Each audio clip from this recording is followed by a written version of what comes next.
He's going to buy something. He's upstairs getting the money out of his piggy bank now. She was 6 years old when she became Wednesday Addams. America fell in love with the pigtailed girl who made darkness adorable. But behind that innocent face was a life most fans never knew, one marked by tragedy, addiction, and survival. This is the hidden life of Lisa Loring from the Addams family. The Girl from the Islands. Lisa Ann DeCinces came into the world on February 16, 1958, in a place most Americans had never heard of, Kwajalein Atoll in the Marshall Islands, a remote speck in the Pacific Ocean where the U.S. Navy maintained a base. Her parents, James and Judith DeCinces, were both Navy personnel stationed there. It was about as far from Hollywood as you could get, but the marriage didn't last. Her parents divorced shortly after Lisa was born, and she moved with her mother Judith to Hawaii. Those early years in Hawaii shaped her in ways that would stay with her forever. Her mother was of Polynesian descent, giving Lisa a unique heritage that set her apart, though few people knew it during her Hollywood years. Eventually, Judith decided California held more promise. They relocated to Los Angeles when Lisa was still very young. Her mother struggled in those days, working whatever jobs she could find while trying to make a life for them in a big, indifferent city. Money was tight, stability was hard to come by, but Judith saw something in her little girl, a spark that maybe, just maybe, could be their ticket to something better.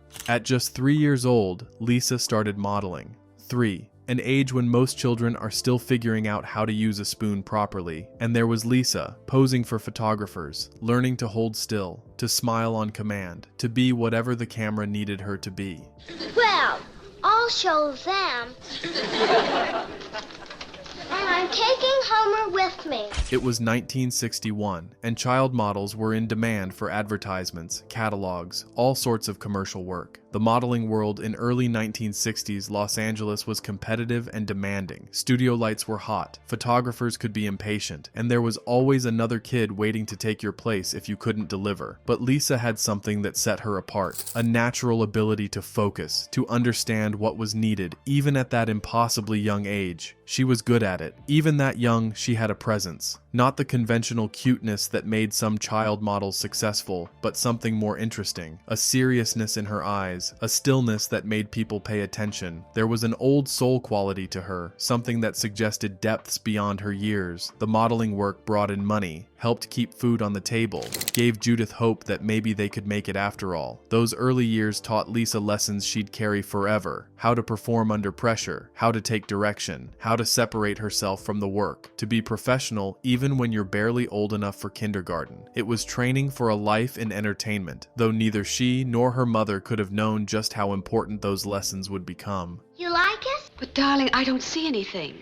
You're not supposed to. Uncle Fester says it's the thought that counts. By 1964, Lisa was 6 years old, and her mother's gamble was about to pay off in ways neither of them could have imagined. An audition came up for a new television series. A BC was adapting Charles Addams' famous New Yorker cartoons into a sitcom called The Addams Family. They needed a little girl to play Wednesday, the family's peculiar daughter who loved everything morbid and creepy. Lisa auditioned. Still learning to read, she had a gift. She could memorize lines by hearing them. Someone would read her the dialogue and she'd remember it, deliver it with that serious little face that was perfect for Wednesday. The producers saw something special. This wasn't just another cute kid trying to be funny. This was a child who could play deadpan comedy without even trying. She got the role. Wednesday, Addams and the 2 seasons that defined everything. September 18th, 1964, The Addams Family premiered on ABC, and there was Lisa Loring, 6 years old, with those long dark braids, that white-collared black dress, that expression that suggested she was always thinking about something slightly sinister. Wednesday Addams became an instant icon. The show was unlike anything else on television. While other sitcoms showed perfect families and perfect houses, The Addams Family celebrated the weird, the macabre, the delightfully dark, and at the center of it was this little girl who kept a pet spider named Homer, raised a black widow, played with a headless doll she'd named after Marie Antoinette, and spoke about death and torture with the cheerful innocence most kids reserved for talking about puppies. Working on the show was intense for someone so young. They filmed multiple episodes a week, working long hours under hot studio lights. Lisa had to learn her lines, hit her marks, deliver her deadpan performance take after take. Most 6-year-olds were playing with toys. Lisa was working a full-time job, being professional, learning the craft of acting in ways most people don't learn until they're adults. But there was joy in it too. The set became her second home. Ted Cassidy, who played the towering butler Lurch, would lift her up and make her laugh between takes. Lurch? Where are you, Lurch? It's me, Wednesday. Jackie Coogan, who played Uncle Fester, told her stories. The crew looked out for her, made sure she got her schooling as required by law, tried to let her be a kid when the cameras weren't rolling. Lisa's performance was remarkable. She made Wednesday sweet but strange, innocent but morbid. When she taught the family butler Lurch how to dance, doing that shuffling move called the Drew, she wasn't trying to be funny. She was completely serious, which made it hilarious. That's the genius of what she created at 6 years old. Wednesday wasn't joking. Wednesday genuinely loved all the dark, creepy things she talked about, and Lisa played it perfectly straight. The cast became like family to her. Carolyn Jones and John Astin, who played her parents Morticia and Gomez, looked after her on set. They were patient, kind, treating her not just as a co-worker but as the child she was. Years later, Lisa would say that John Astin was like a real father to her, the father figure she needed since her own had disappeared from her life so early. The show ran for 2 seasons, 64 episodes in total. It wasn't a huge ratings hit at the time. Actually, it got canceled after those 2 seasons, but something remarkable happened after it went off the air. Reruns. Year after year, decade after decade, the Addams family played on local stations, introducing new generations to the strange family, and each generation fell in love with Wednesday Addams, the little girl with the dark braids who made being weird seem wonderful. Lisa was 8 years old when the show ended in 1966. She'd spent 2 crucial years of her childhood working on a soundstage, learning lines, hitting marks, being Wednesday Addams. Most 8-year-olds don't have a job. Most don't have millions of people watching them every week. For better or worse, Lisa Loring's childhood was anything but normal. After the Addams family, finding work in a town with short memories.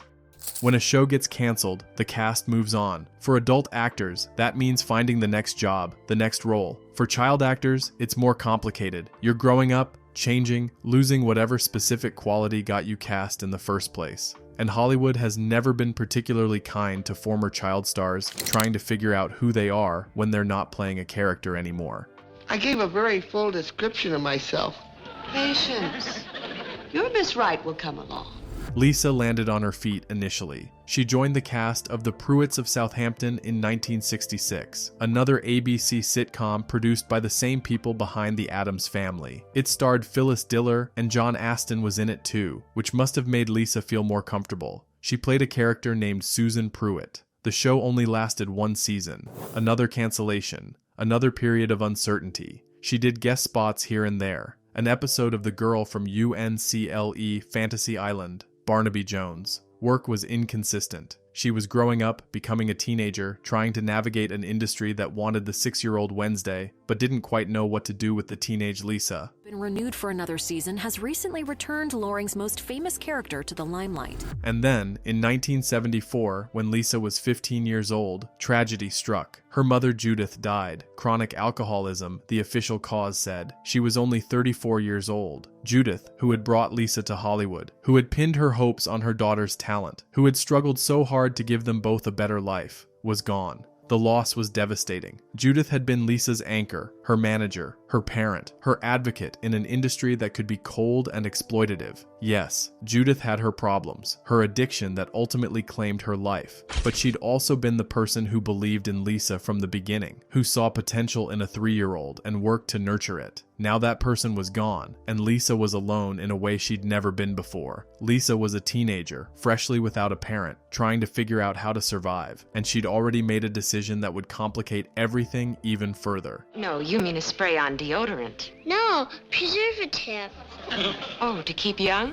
In 1973, at 15 years old, she'd married her childhood sweetheart, Farrell Faumberg. In 1974, when she was 16, she gave birth to her first daughter, Vanessa, the same year her mother died. 16, still a child herself in many ways, and now responsible for another life. 16 and navigating grief, motherhood, marriage, and the remnants of a career that had peaked when she was 6 years old. The weight of it all must have been and crushing. Where do you turn when you're that young and everything feels like it's falling apart? The marriage to Farrell didn't last. They divorced in 1974, the same year she lost her mother and became a mother herself. At 16, Lisa was a widow to her childhood, her mother gone, her marriage over, a baby to care for, and a career that had stalled. She was living a life that would challenge someone twice her age, and she was doing it without the support systems most people rely on. Your brother Pugsley hasn't forgotten his dear uncle? He's going to buy something.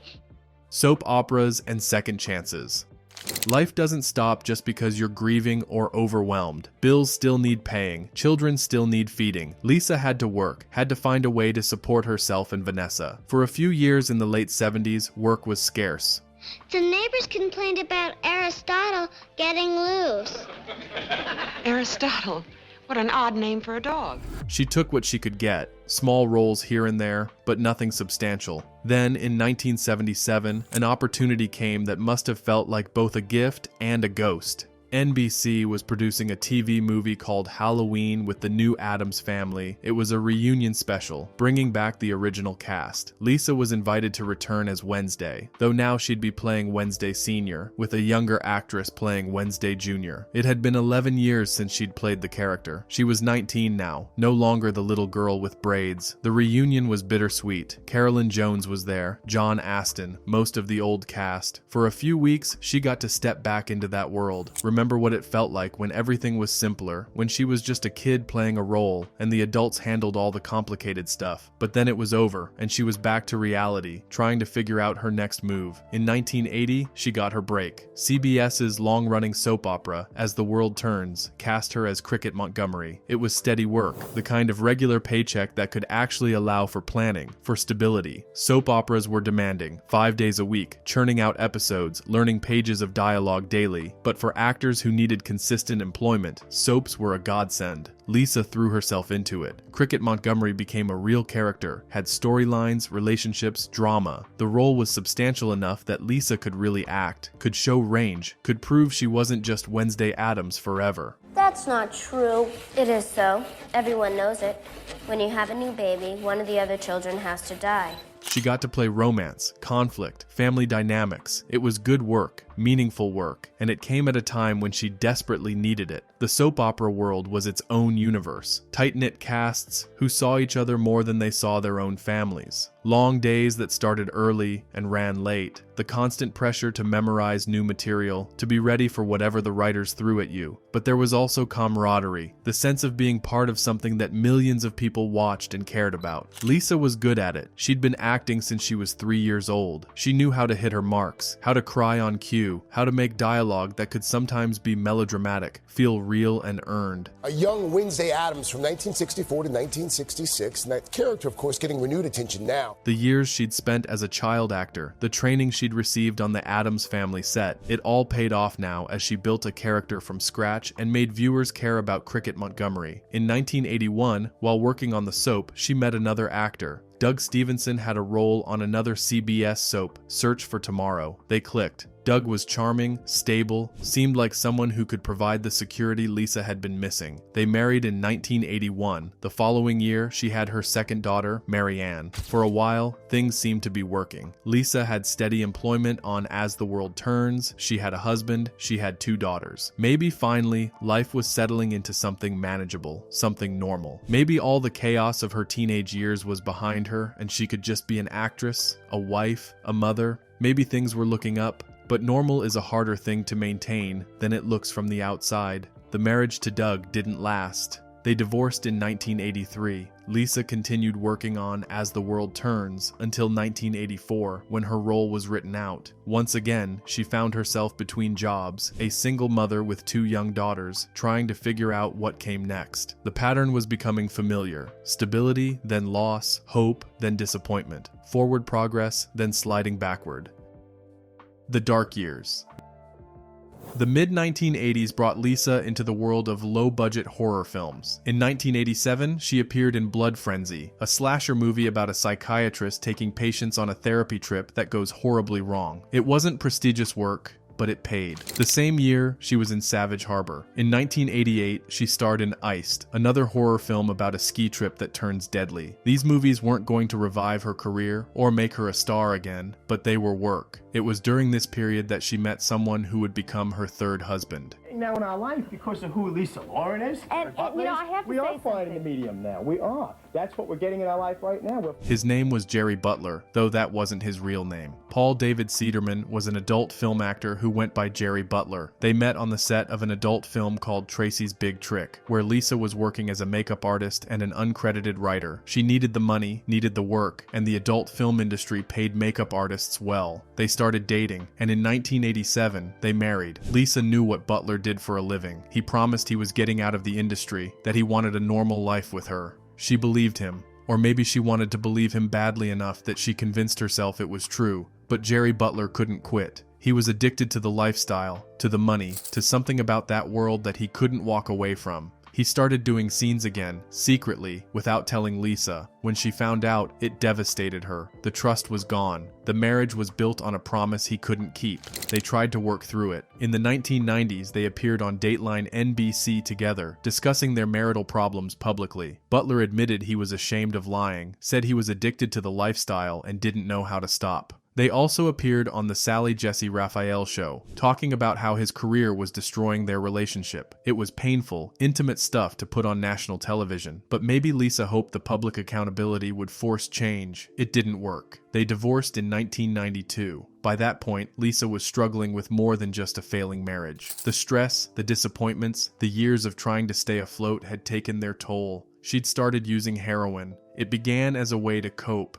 to numb the pain of a life that felt like it was falling apart piece by piece. But addiction doesn't care why you start, it just takes over. In 1991, something happened that pushed Lisa even closer to the edge. Her friend Kelly Van Dyke, daughter of actor Jerry Van Dyke, died. Kelly took her own life. Lisa was the one who found her. Walking into that room, seeing her friend gone, having to process that trauma, it was too much. Lisa was already fragile, already struggling, and this broke something in her. Not long after finding Kelly, Lisa attempted to take her own life. She was drowning in depression, addiction, grief. The woman who had charmed millions as Wednesday Addams, who had survived her mother's death at 15, who had become a mother herself while still practically a child, couldn't see a way forward anymore. But she survived. Sometimes survival is the hardest choice, the one that requires the most strength. In 1992, Lisa checked herself into rehab. She fought her addiction and won.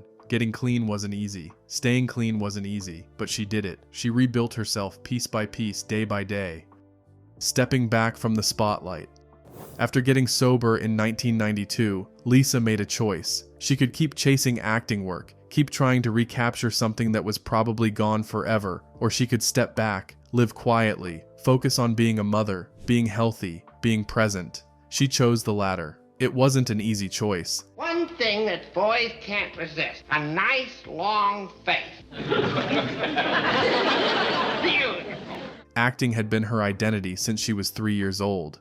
Wednesday Addams had defined her life. Walking away from that, accepting that the career wasn't going to resurrect itself, required courage and self-awareness that many people never develop. But Lisa had learned hard lessons. She knew what mattered now. Her daughters needed a mother who was there, who was sober, who was stable. For most of the 1990s and 2000s, Lisa Loring lived a private life. She wasn't in the news. She wasn't making movies or TV shows. She was just living, and for someone who had been in the public eye since age 3, that must have been strange and also freeing. No cameras, no scripts, no pressure to be anyone other than herself. Just being Lisa, not Wednesday, not a former child star. Just a woman trying to build a life that made sense. She worked regular jobs, she raised her daughters, she dealt with the ordinary challenges that everyone faces, bills and relationships, and getting through the day. It was quieter than her childhood had been, less dramatic than her 20s, and that was probably exactly what she needed.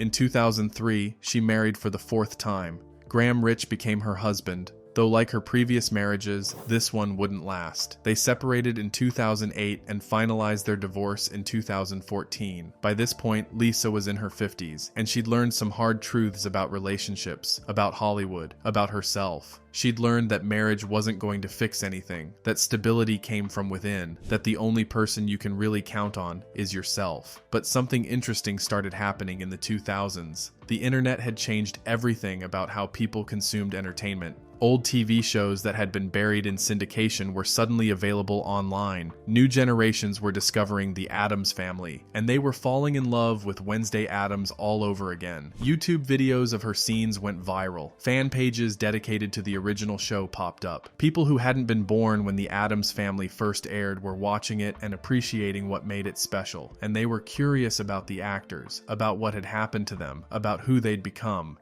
Fan conventions became a thing. Comic-Cons and horror cons and nostalgia events where people who loved classic TV could meet the actors who had been part of their childhoods. Lisa started attending these conventions in the 2000s. She'd sign autographs, pose for photos, answer questions about what it was like to be Wednesday Addams. Sometimes she'd participate in panel discussions, sharing stories about working with the cast, about what it was like to be 6 years old on a television set. People loved her, not just for who she'd been on screen, but for who she was now, a survivor who could talk honestly about the highs and lows of child stardom, about addiction and recovery, about what it was like to be famous at 6 and then have to figure out real life. She didn't sugarcoat anything. She was honest about the struggles, the failures, the times she'd hit bottom. That honesty resonated with people. She was warm with fans, patient, grateful that people still cared about the character she'd played decades earlier. Some actors grow bitter about being known for one role, about being typecast, about never escaping the shadow of their most famous character.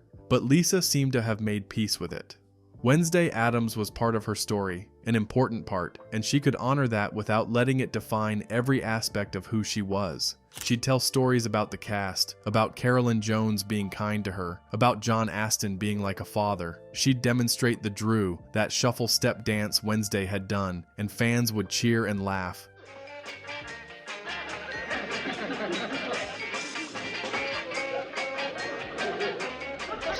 Delighted to see the move that had become so iconic. At 55, 56, 57 years old, Lisa would do that little dance move, and for a moment, you could see the 6-year-old Wednesday Addams she'd been, still there, still part of her. Lisa seemed to enjoy these appearances, seemed to find meaning in connecting with people who appreciated what she'd created as a child. After years of struggling, of feeling like maybe her life hadn't amounted to much, these conventions showed her that she'd mattered to people. That Wednesday Addams had given something to viewers that lasted, that meant something real. In the mid-2000s, she even returned to acting briefly, appearing in a couple of small horror films. They weren't major productions, but they were a chance to be on set again, to work, to be Lisa Loring the actress, and not just Lisa Loring the person who used to be Wednesday Addams.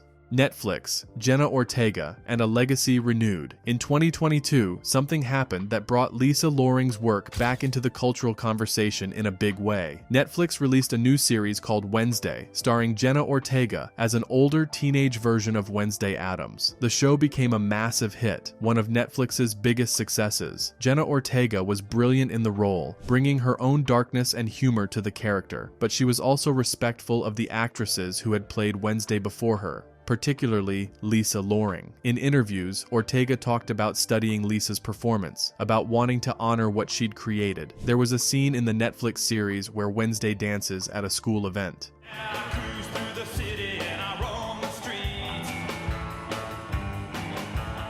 The dance Jenna Ortega choreographed herself was strange, jerky, completely unique. But eagle-eyed viewers noticed something. Some of the moves, the way she shuffled her feet, were inspired by the Drew, the dance Lisa Loring had done in the original series nearly 60 years earlier. Ortega specifically mentioned paying homage to Lisa in interviews. She'd call her the first Wednesday, acknowledge that everything came from what Lisa had created as a 6-year-old in 1964. For Lisa, watching this new generation discover Wednesday Addams, seeing her work influence a young actress in 2022, it must have been validating in a way that's hard to articulate. Her agent at the time, Chris Carbaugh, said Lisa loved meeting fans and sharing her memories. She understood that Wednesday Addams was her legacy, the thing she'd be remembered for, and she'd made peace with that. She wasn't bitter about being typecast or about her career not going the way she might have hoped. She was grateful that she'd been part of something that mattered to people, something that lasted.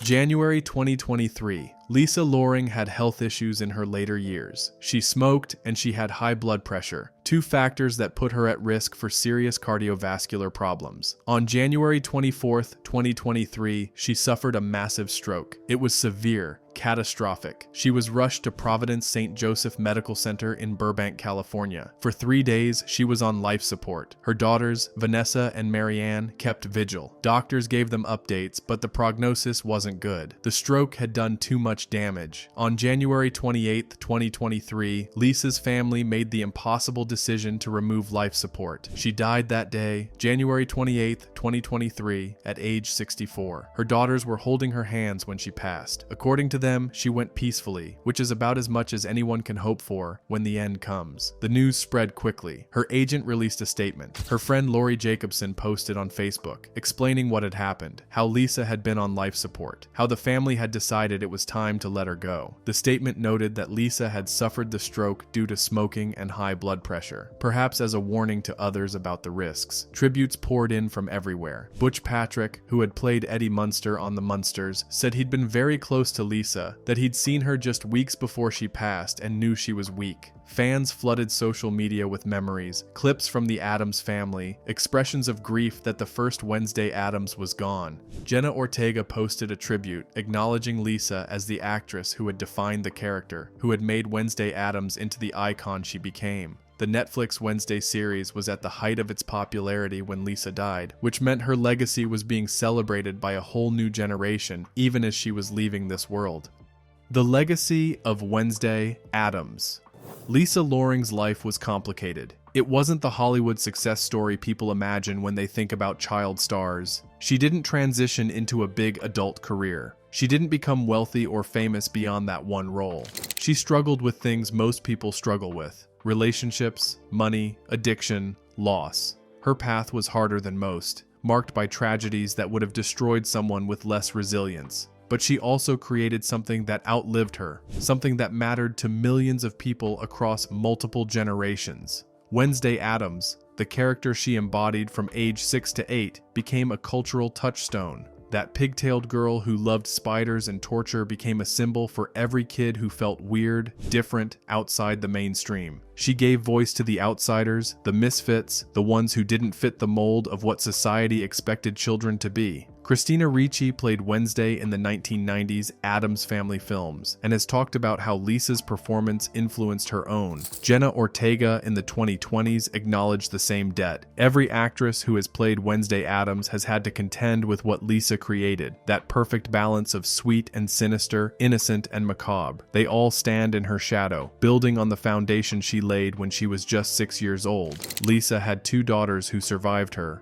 Vanessa, her first child born when Lisa was just 16, and Marianne, from her second marriage. She also had grandchildren, Emiliana and Charles, a family who knew her not as Wednesday Addams, but as a mother and grandmother who had lived a full, complicated life. They saw the woman behind the character, the person who had survived so much and kept going. She had battled addiction and won. She'd survived her mother's death when she was just a teenager. She'd been married 4 times, experienced heartbreak and betrayal. She'd struggled financially, worked as a makeup artist in the adult film industry just to pay bills, appeared in low-budget horror films, not because they advanced her career, but because she needed the money. She'd found her friend Kelly Van Dyke's body after a suicide. She'd attempted to take her own life. She'd hit bottom in ways most people never do. None of that diminishes what she accomplished. If anything, it makes it more impressive. She survived all of that, stayed sober for decades, raised her children, connected with fans, found meaning in her work even when the work was scarce. That takes strength most people never have to discover in themselves. It takes determination, resilience, a refusal to give up even when giving up would be so much easier. John Astin, her TV father, who became a real father figure to her, is the last surviving cast member of the original Addams family. He's in his 90s now. When Lisa died, he lost someone he'd known since she was 5 years old, someone he'd watched grow up, struggle, survive.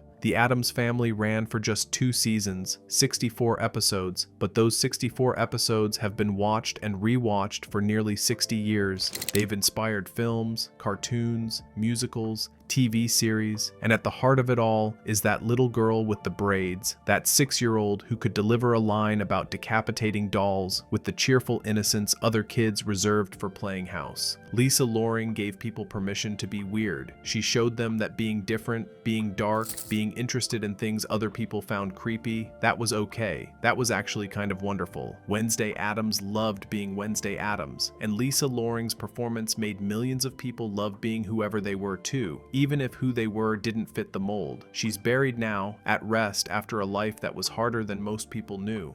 But Wednesday Addams lives on, in reruns and streaming services, in Halloween costumes and fan art, in every kid who realizes they don't have to be like everyone else to be valuable, to be loved. That's not a bad legacy for a girl from the Marshall Islands who started modeling at 3 and became an icon at 6. Lisa Loring's life had pain in it, had struggles, had moments when she didn't know if she could keep going, but it also had meaning, had joy, had connection. She touched people's lives in ways most of us never will. The hidden life of Lisa Loring from the Addams family was harder than the smiling little girl on screen suggested, but it was also braver, more resilient, more human. And in the end, that's the story worth remembering. Not just Wednesday Addams the character, but Lisa Loring, the woman who brought her to life, and then spent decades figuring out how to live a life beyond that character. She found her way, she survived, she mattered, and that's more than enough. If you enjoyed learning about Lisa Loring's remarkable life, please like and subscribe to our channel for more stories about the people behind the characters we love.